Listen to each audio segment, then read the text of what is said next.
Good morning. Welcome back. Another day of poetry. Please also make sure that you're signing in every day. Please make sure that you are doing my weekly assignments as well. Please make sure that you are responding to my daily questions with a thoughtful, complete, supported idea. Today we're going to be reading a poem by Margaret Ingle entitled More Dangerous Air. I'm going to read it first and I'm going to talk about it. Newsmen call it the Cuban Missile Crisis. Teachers say it's the end of the world. At school they instruct us to look up and watch the Cuban cursed sky, search for a streak of light, listen for a piercing shriek, the whistle that will warn us as poisonous A-bombs zoom close. Hide under a desk, pretend that furniture is enough to protect us against perilous flames, radiation, contamination, toxic breath. Each air raid drill is sheer terror. But some of the city kids giggle. They don't believe that death is real. They've never touched a bullet, or seen a vulture, or made music by shaking the jawbone of a mule. When I hide under my frail school desk, my heart grows rough and brittle as a slab of wood that fails to protect me from reality's glue. It's a pretty heavy poem. It's about a kid who is afraid of nuclear death during the Cold War. One of the things I think is important for contextualizing this poem is about the Cuban Missile Crisis, right? And this fear of Cuban death is that the poet is a Cuban American woman.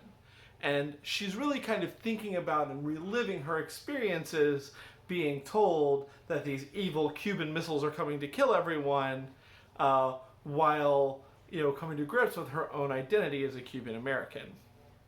And that's something that I think we see here in the United States with with COVID-19. There are people on TV who want to try to call COVID-19 the Chinese virus. And, I sometimes worry and think about what that does to my Chinese American students or my Chinese American friends. How does that affect the way that they are treated when they go to the grocery store when we hear stuff like that? And so I think that there's kind of an interesting correlation between Ingle's experience as a Cuban American little girl during the Cuban Missile Crisis and kind of what's going on today. She reflects on these kind of like air raid drills that happened during that time, and the idea, everybody's supposed to get under the desk and duck and cover, and these kids would practice what would happen if their school or their town were to be bombed. And she says, the city kids, they giggle, they laugh. To them, it's a game. But to her, coming from a place where guns and bullets are a daily part of life, coming from the country where death and animal death are regular, right? Those things are more real to her. So while her classmates are giggling during this practice drill, she's very much afraid.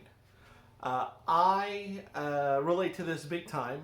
I think I've told a few of you guys, but a previous school I had worked at had a school shooting a few years ago where a kid came on campus with a gun and he was going to try to kill a bunch of people. And thankfully it was stopped because we did everything right and the police came in time and it stopped it from being a tragedy. But whenever we have lockdown practices at school and my students are kind of laughing and giggling, I get wigged out because to me it feels more real, I guess, because it's part of my lived experience.